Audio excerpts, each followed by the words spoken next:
So, Field Agent Rio is coming back in the item store as of time of recording in 8.5 hours when the actual item shop resets. So she's going to be back in the store. But what exactly does she have? She has Phase Cannon Plus as her commander perk. So using Phase Shift causes your next ranged weapon shot to fire a phase pulse, dealing 93 base energy damage and piercing enemies. So that sounds really strong already.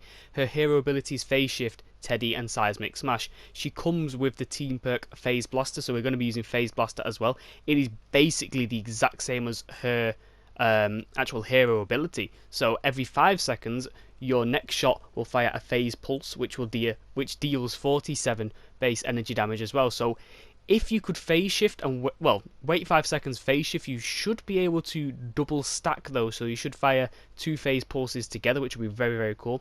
Now the build I've gone with this Blaze of Glory and In and Outlander. They're firstly to make the team perk actually work, because you need 2 Outlanders. So Blaze of Glory, so every time you phase shift, it increases your pistol or SMG damage by 35% for 4 seconds. In and Outlander, so eliminating 6 eliminations within 10 seconds of using phase shift grants an extra phase shift charge. That's going to be very helpful. Assault crit damage, basically just to increase our SMG crit damage, because we're going to be using an SMG for this build. Assault damage, again, to increase the SMG damage by an extra 17%. And then Survivalist, just to make sure we don't go down. So we're going to get this into a mission and just see how good Field Agent Rio actually is. So we've got a mission. Now, I'm not 1000% sure how this works. It's been a very long time since I've used her. So I think after 5 seconds, it should there we go, glow straight away. There's the little pulse. I think it hit this wall here. So we're going to try and double stack it. This is the team perk working. This is her.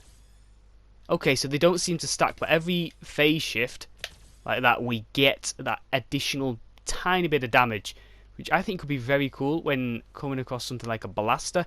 Do I think it'll work well on smashes? Not really, but we do have a blaster over here, so let's try it on the blaster. I'm just going to see how much damage that does. So I'm going to phase shift and do a single shot. I'm just going to make sure I don't phase shift off the edge here. Watch me phase shift off the edge. That's quite a bit of damage. That is quite a bit of damage. I don't know if you saw that. Try again. This is going to be the team perk though. There's not going to be as much. I feel like because it's projectile, it's quite difficult for me to hit.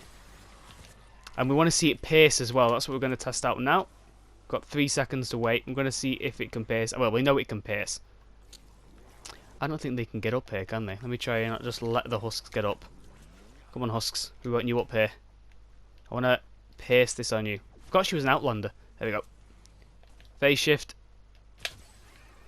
Oh, it got 2 of them. I thought it would have got this fire guy as well. There we go. We've got another 2 people in that, so it could be very useful. Then, if you just want to mow down enemies, every 5 seconds the team perk's going to be activating, which is very nice as well. You can phase shift. Do you quite like her so far? I can't remember the last time I used her at all. I think it was when the hero rework first came out. I'm not sure if you can stack these, you know.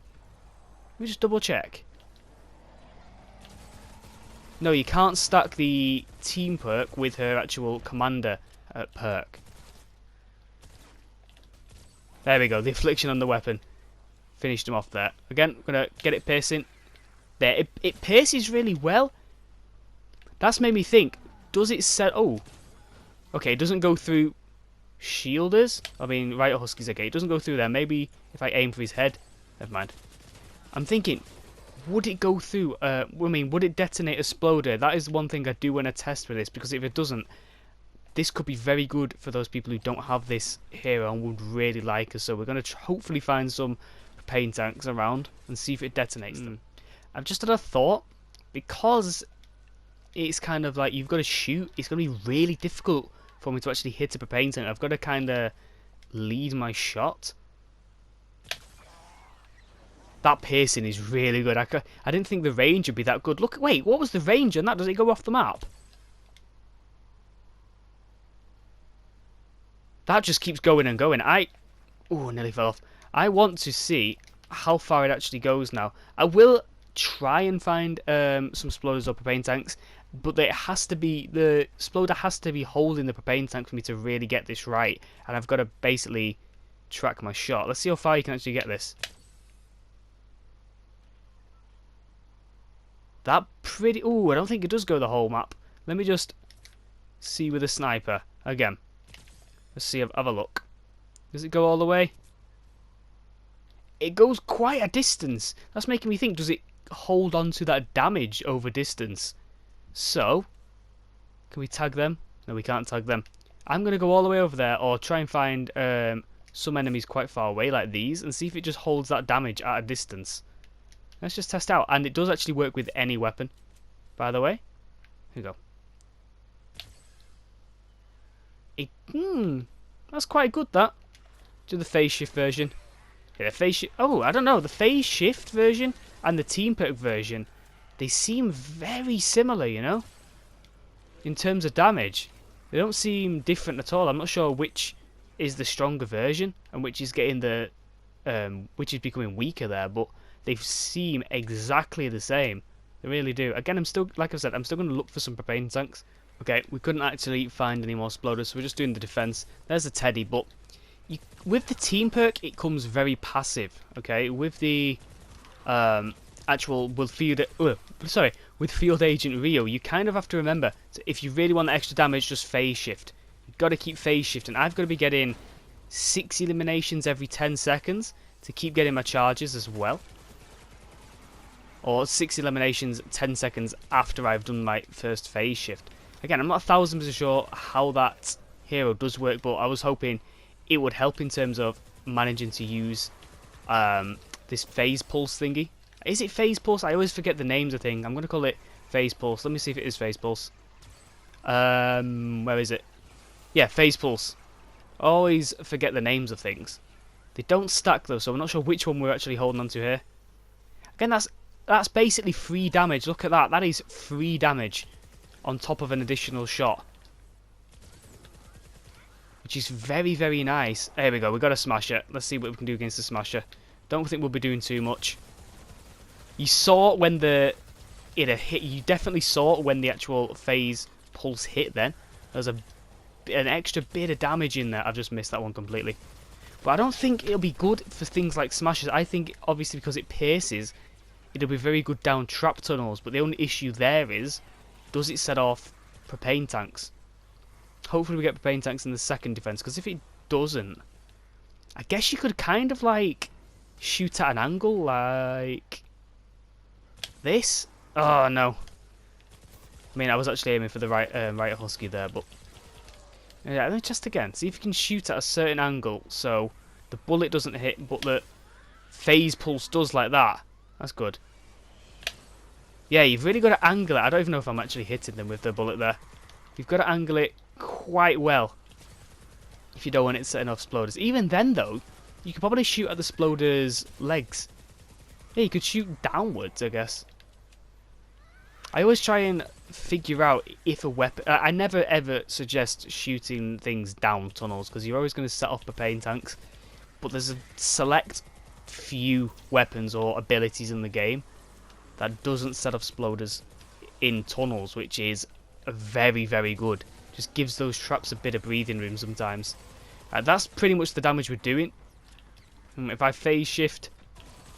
Yeah, you definitely see that addition. That is really strong against single target enemies. I'm kind of going to get next to the husks here. I'm pierced through it. The piercing is really good. I've got to say that the piercing is fantastic. But it's just really difficult in a mission like this to try and make use of the piercing, you know, because there's not enough enemies. Something like a retrieve the data or deliver the bomb, I think would have been fantastic for this, because of just the amount of enemies that spawn in that. Even an Atlas mission, there's quite a lot of enemies in an Atlas mission. I'm really struggling to find this van. Where is it? There we go. Let's vote. Oh, we're not even voting. We're just going to straight up start. Right, fire enemies. Fine with that. I couldn't close the edit for some reason. I'm not going to. Look at that. That is crazy, just that extra damage. But like I've said, I don't feel like it's good for the damage. It's very good for that piercing, though. Come on, Lobber, stand still. We missed. Just really trying to make good use of the piercing ability with it. Like that. We just got 3 enemies in a single shot. Does that count as a propane tank? I know it's like some sort of gas thing. Just going to set it off. Yeah, it might not, you know. I know how to do it. Because the actual rat attack doesn't pierce. The rat-a-tat doesn't pierce. Ah, so it doesn't set off them. It doesn't set them off. I probably should have closed that, by the way. Oops. Okay. If that's anything to go by, it doesn't actually set off exploders, which is very nice. I'm going to have to put 2 turrets up on this side and a teddy and stop enemies on the other side, because I think some are actually getting in the other side somewhere. But that should be something to go off there. If you know what I mean, the rat-a-tat doesn't pierce itself, so these shots aren't piercing. When we phase shift, these ones are piercing, but it didn't set off the little petrol canister, whatever you want to call it. I'm not sure what it's called. It's not really a propane tank, but it has the same properties. If you shoot it, it'll ignite and blow up, but it does barely any damage, that version. But this one, as long as you've got, say, a husk in front of you and you're not using a weapon that pierces, you shouldn't set off propanes. That's what I'm trying to say here. It shouldn't set off propane tanks. Because I just shot something with the exact same properties as a propane tank and it didn't set off. So I don't see why a propane tank would set off if you shot it. What happened there? The riot husky just spawned and then vanished and spawned again. Does it pierce through structures? Let me see if it pierces through structures. I don't think it would, but... I don't think it did. I need to double check that. Maybe this way so I can... No, it doesn't go through structures. Okay. It's nice to know. At least we're learning. Here we go. Melt for these guys with the rat-a-tat. Again, I could have literally used any weapon for this at all, because it works with every... I could have used a sniper. Didn't really want to use a sniper. The gameplay would be a bit too slow. Assault rifle, could have used that. I feel like I used too many assault rifle builds. I kind of wish it pierced through riot huskies, because they can be an absolute pain, and there's no solid counters. There are a few counters, but there's no definitive counter. Like, you can use the Pulsar 9000, shoot just over the heads, it gets them. Maybe even the Obliterator is a good counter, I should say, but yeah, they're just annoying. Or if you're a ninja like I like doing, you jump over the heads and hit them from behind. Need to use this piercing a bit more. We don't have enough enemies. Encampment missions I think could be really good. There's no encampments nearby, so I can't quickly go off and do one. But again, encampment missions when there's loads of husks spawning in a small area, it could be fantastic for that. It reminds me of the... what's it called? The Noble Launcher, I believe it's called. Something that you charge up and it pierces and fires. It is a fantastic launcher. It really is one of the best in the game. But it's kind of like that when it comes to piercing. Then again, so everything is like that when it's piercing. This is also projectile though. Never really a fan of projectiles unless they look cool. I think this one gets a pass because it somewhat looks decent. Again, I'm just going to switch weapon just for the last 10 seconds. What do I have? What do I have? Merc LMG. Let's use a Merc LMG because it does work on every weapon. There you go. But I don't think it's worth using it on... not an assault rifle anyway. It's already got a fast DPS. I'm thinking something with a medium kind of DPS. Or fire rate, I should say. I'm stuck here. I can't even open my build menu for some reason. What even happened there? Oh well. That was Field Agent Rio. She's very, very useful though, and we did get highest combat as well. And so that was Field Agent Rio. Now, just forget about the whole how she works, but she also got that team perk with you as well. So if you don't want to use her as a commander, you don't even want her in the support, you can always use that team perk as well. But her as a main, that phase thing, it works really well. So we found out it doesn't set off exploders as well. So if you hit a husk and then the projectile comes afterwards, goes through a propane tank or something that can ignite and explode, it doesn't actually set them off, which is absolutely fantastic. She's in the store in around 8.5 hours time. If you do want to get her out, this video will probably be uploaded a few hours after I've recorded this as well. This is really, really good Outlander. I keep forgetting she's an Outlander because I keep thinking she's a soldier for some reason. But yeah, that's enough of me rambling. I'm going to leave this here. Do let me know what you guys thought of this. And as always, thank you for watching.